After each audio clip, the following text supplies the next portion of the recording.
Dr. John Watson. I shared a flat at 221B Baker Street with a young man named Sherlock Holmes.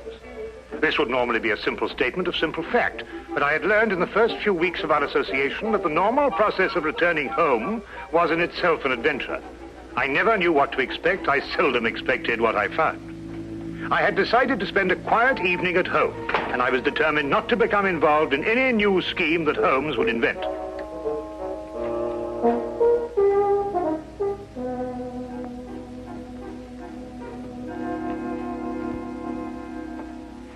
Sulfate gas.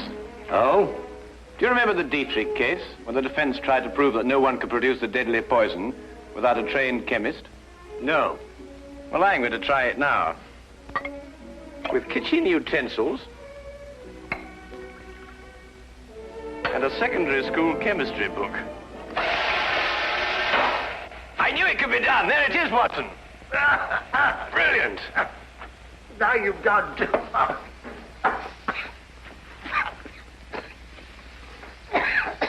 That woman was guilty as a vulture. Clever, too. Holmes, I wish you wouldn't forget that we've got to live in these rooms. Can't imagine why the prosecution didn't think of this. The gentleman arrived here in a hansom. Appears to be coming up here. What else did you notice about our visitor?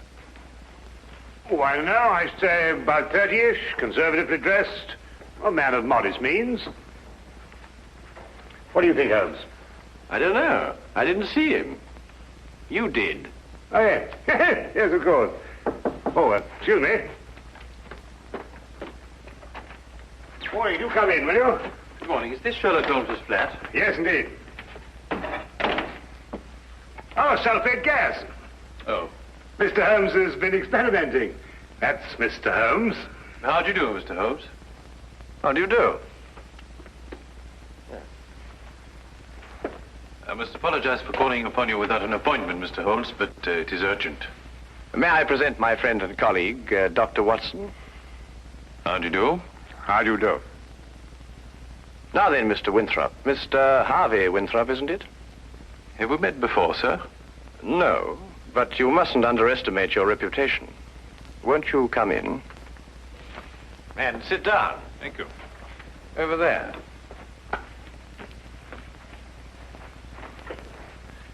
I had heard your powers of observation were remarkable, Mr. Holmes. Perhaps you also know the purpose of my visit. I can only say it's a personal matter. How do you know? It is always a personal matter when one consults me rather than the police. Of course. But my reason to see you actually concerns my elder brother, John. It is he who controls the family wealth. In the event of his death, I would be sole heir. Does his death seem imminent? Well, his life has been threatened. In what way? I noticed you didn't ask by whom. You took pains to point out that only you would benefit by your brother's death. If you knew who made the threat, you wouldn't be so concerned with your own innocence. You're right. I do not know who's making these threats. Actually, I don't even know if it is a who. I beg your pardon, sir? Well, it is possibly a what, Dr. Watson. In this case, the heritage of every old family. The family legend. What is the Winthrop legend? Every member of the family destined for a violent death finds about his person silver coins. Silver coins? Oh, you mean like those silver coins the pirates use, called pieces of 8? Exactly, Dr. Watson. Pieces of 8 as a warning, and at the time of death, a gold doubloon. Have these coins any special significance? 30 years ago, my father was killed by a fall down the stairs in the main hall of Winthrop Manor. A gold doubloon was found under his body. Was he actually seen to fall downstairs? No. The manor was closed and has remained so ever since. I assume your brother has discovered several silver coins. Each day for the past 7 days. I see. What has been his reaction? He has decided for the first time in 30 years to reopen Winthrop Manor. In defiance of the legend? Exactly. We are going to be there this weekend. Who is we? My brother, my fiancée, and myself. And I would like you two, Mr. Holmes and Dr. Watson, to be there as well. Well, that's very good of you, sir. Do you have any other evidence to substantiate your belief? I was very young in those days, but I can still remember the sight of my father's body at the bottom of those stairs. Dr. Watson and I will arrive at Winthrop Manor this Friday night. Oh, thank you very much. If there is anything I can do until then, or if there's any question you want to ask me before, please don't hesitate to call upon me at any time. We'll do that. Thank you. Again, thank you, gentlemen. Not at all. Good day, you, sir. Good day. Well, Holmes, what do you think? I think it's amazing the extent to which people will go to obscure the simple facts of murder or threatened murder. You don't believe in the legend? Nonsense. Well, but after all, Holmes, you said yourself that these things very often have a basis of fact. The odor lingers. There was no mention of that in the Dietrich's case. I'm a man of science myself, Holmes, you know that. And yet there are things that happen every day for which they have no logical explanation. How would Mrs. Dietrich's have removed the odor? Of course, it could work equally well both ways. Winthrop himself admitted that in the event of his brother's death, he was the heir to the estate. His visit here might have been a blind. The solution of a murder, Watson, is infinitely easier than the prevention. We have committed ourselves to a weekend in a drafty manor house that has been closed for 30 years. We will watch and we will wait. And in time, we will apprehend the persons or ghosts, who will commit the murder of the Winthrop legend.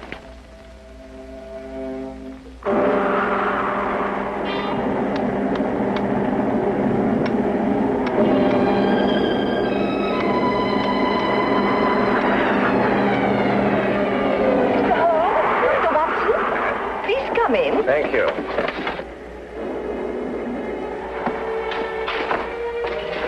The thunder was making so much noise, I wasn't certain I heard you knock. Yes, I think we got here just in time. Yes, we were worried that you were caught in the storm. I'm Mrs. John Winthrop. How do you do? I'm Dr. Watson. This is Sherlock Holmes. How do you do? I'm very pleased to meet you. You can leave your things here and go into the sitting room. We've managed to get it comfortably warm. I'll have your luggage brought up to your rooms. You'll have to excuse the inconveniences of the house. My husband's decision to spend the weekend here was rather sudden. And I'm afraid we're understaffed. Please don't concern yourself with us, Mrs. Winthrop. I'm sure we'll be very comfortable. Oh, there you are. I'm glad you made it before the storm. I see you've already met my sister-in-law. Yes, we have. How do you do? Oh, Harvey, perhaps you can show Dr. Watson and Mr. Holmes to their rooms. Yes, you probably want to freshen up. Good evening, gentlemen. This is my brother, John Winthrop. Dr. Watson. How do you do? How do you Mr. do? Holmes. How do you do? How do you do, sir? I hope you'll be comfortable. Or as comfortable as possible in a house that's been closed for 30 years. I feel I should apologize. Not at all, sir. I'm sure everything will be fine. I hope so. Come down to the sitting room when you're ready. It's a bit more cheerful there. Let me show you to your rooms, gentlemen. Come along, my dear.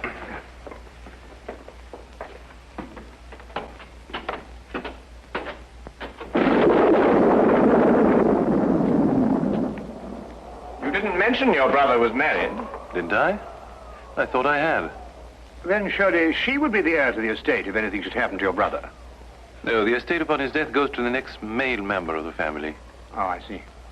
How did Mrs. Winthrop lose her sight? It was a riding accident, shortly after they were married. My sister-in-law is a remarkable woman, Mr. Holmes.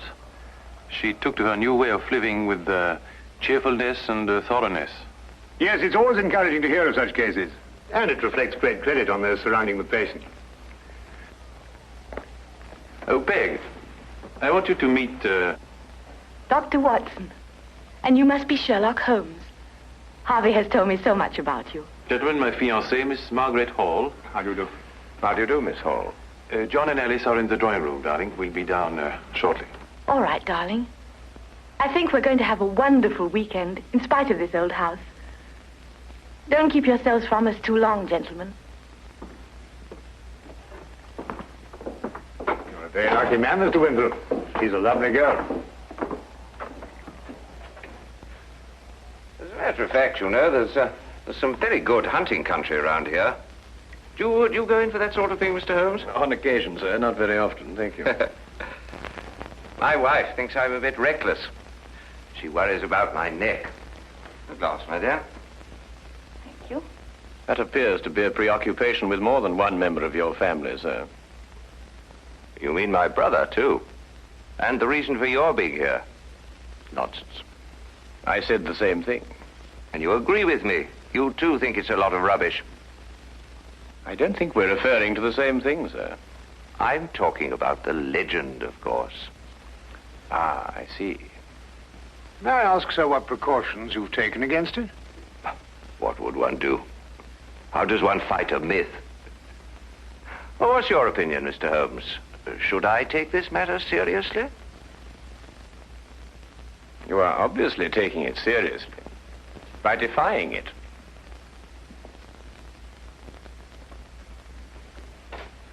By coming down here to prove that it doesn't exist.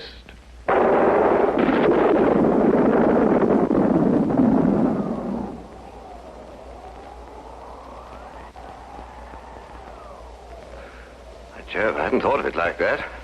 You're dead right, of course. But let me put it like this. Do you really believe the legend is dangerous? You are obviously overlooking the second conclusion, sir. If the legend is real and beyond our understanding, then your life may be being threatened by the supernatural. If we rule that out, then the threat has a very realistic source. In either case, the threat remains. I hadn't thought of it that way. But there are just the 6 of us here, Mr. Holmes. Surely if there is danger for John, it couldn't come from any of us. There are just the 6 of us now, Miss Hall.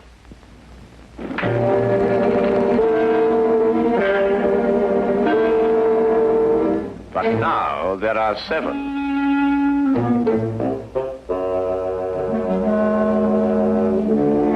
John, what is it? Nothing, my dear, nothing at all. I think we'd better go into dinner. Excellent idea.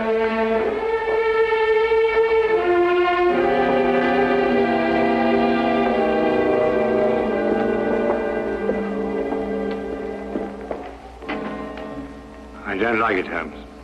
Neither do I, Watson. Neither do I.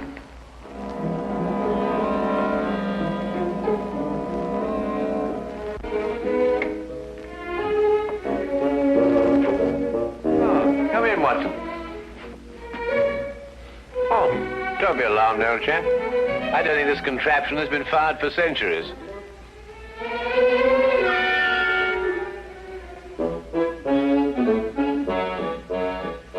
You could hardly expect me to know that from here, Holmes.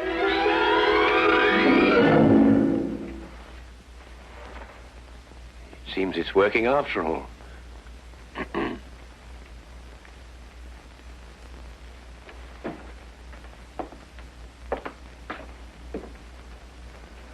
I wanted to talk to you about that dinner we just had.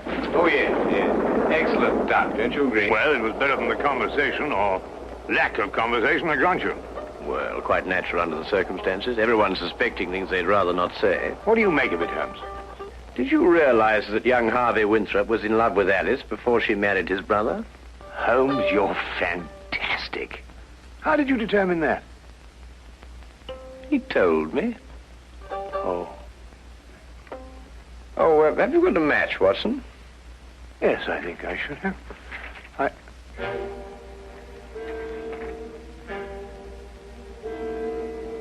Holmes, look. Yes, I know. I slipped it in your pocket during dinner. You what? I just wanted to see how easy it was to plant those things on someone else. Well, really, Holmes, for all you know, I might...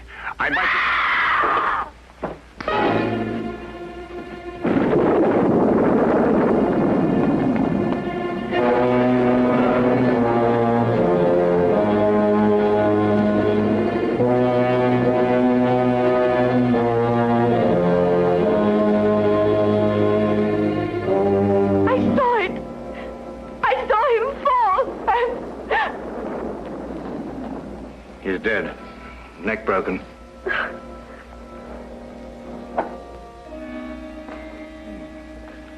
A gold doubloon. What happened? Please. Oh, someone tell me. What's happened?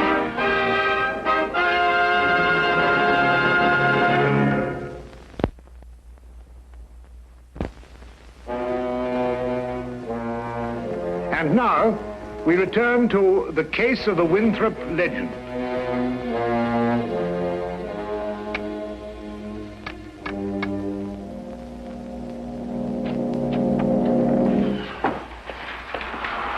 Had quite a time getting back here. The roads are turning bad. Harvey Winthrop. Good evening, sir. Could you get everybody together and see if we can try and get this thing sorted out? Where's the body? Over there. Broken neck. Died instantly. What do you say? You up there? Oh, good evening, Constable. That is Mr. Holmes. I've spoken to you about him. Oh, yes. Good evening to you, Mr. Holmes. Glad to have you on this case.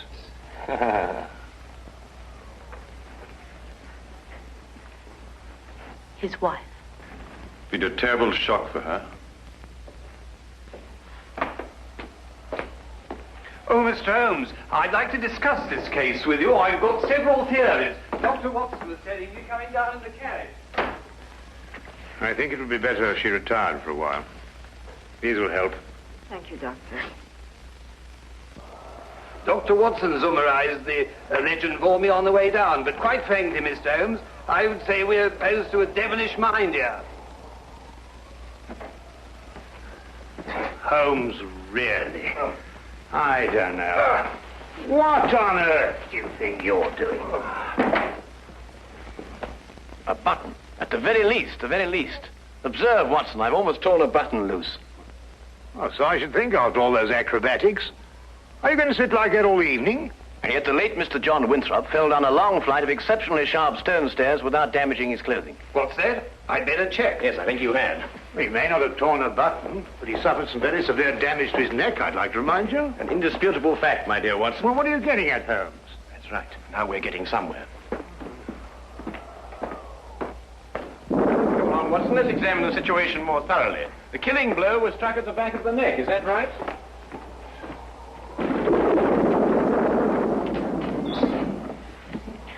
It was. He must have struck the edge of the stairs. He fell. Stone. Edge is quite sharp. The wound be deeper, more pronounced, Watson. Would you re-examine the injuries like a good fellow? Mm-hmm. Well, the skin's broken, but not unusually so. Still, it's difficult to know the position of the body when he fell. I agree with Mr. Holmes. Winthrop and the blind woman were at the top of the stairs when he fell. Mm-hmm. And in a position to have pushed him down. Right. You then imply that Miss Hall, being downstairs all the time, may be ruled out as a suspect. Well, I should take that as a prima facie proof of her innocence. Do you really think so, Watson? Mm-hmm. What's that? Who are you accusing, Mr. Holmes? Your fiancé. Holmes? You're insane. Not at all, I assure you. Your brother didn't fall down these stairs. He was killed, struck by a blow from behind, very probably in this room. His body was then placed at the foot of the stairs, and the legend having been carefully reawakened, and the manner in which your father met his death, and the gold doubloon, all led you to the obvious conclusion. She couldn't have done it. I assure you she could. But Holmes, she had no motive. The estate now passes to Harvey Winthrop. Well, yes, I'm the only one who had a motive. I would say you and the lady you are going to marry. Are you going to report her to the police? Less than useless, I'm afraid. No court in this world would ever convict her on the evidence we have. Well, assuming you're right, and mind you, to me, it's only an assumption, there's nothing we can do. Yes, there is. We can at least remove the assumption. Come with me, gentlemen, into the drawing room.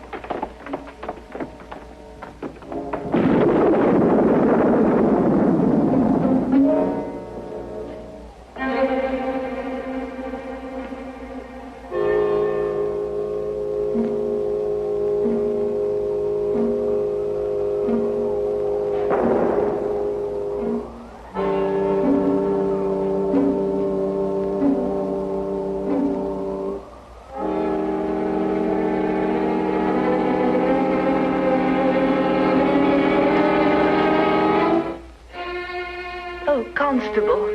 I didn't know you were there. Just looking around, routine, you know, miss. Of course. Did you want to see me? Well, not especially, miss. A few more things to check up on. The rest lies completely in your hands.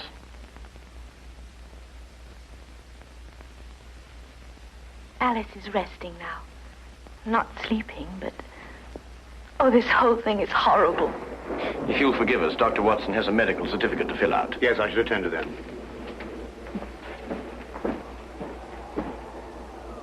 Oh, Mr. Holmes. At your service, my good constable.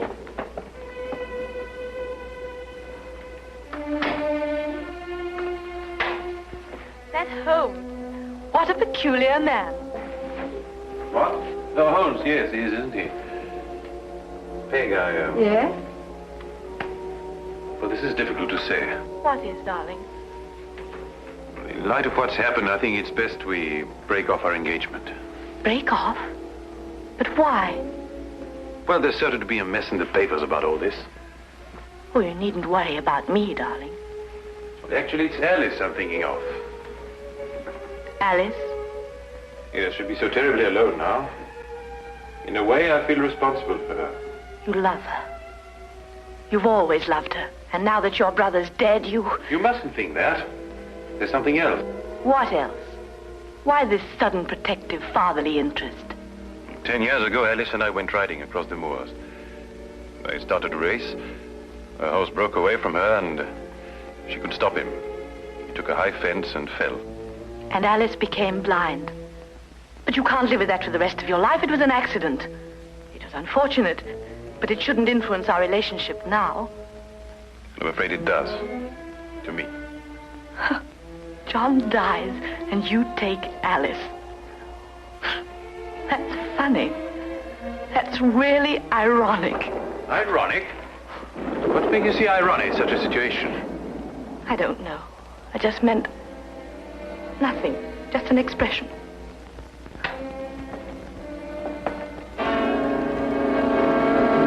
Very interesting choice of words, I might add. Alas, I must confess we were eavesdropping. Is there anything you'd like to confess, Miss Hall? What does this mean? You spoke of irony. Such a choice word. You didn't kill John Winthrop so that Harvey could share the family fortune with Alice. You'd have seen to that in time. You're insane. I couldn't have pushed John down the stairs. I was at the bottom myself. We were in a perfect position to strike him with this. And then, very thoughtfully, placed the end in the fire to remove any evidence of the blow. No court in the world would convict me on evidence like that. You're quite right, Miss Hall. But you know the facts. And we know the facts.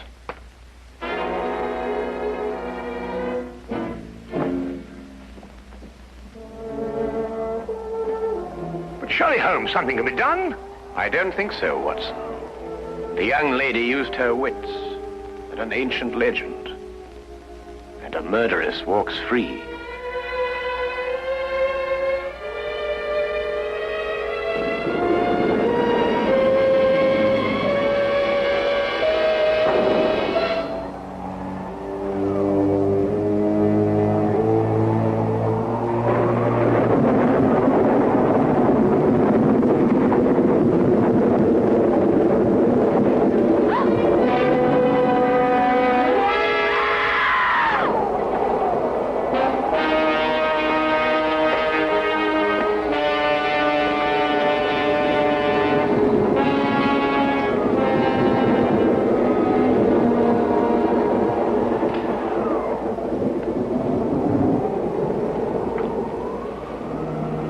But it's a gold doubloon. And she said no court in the world would ever convict her.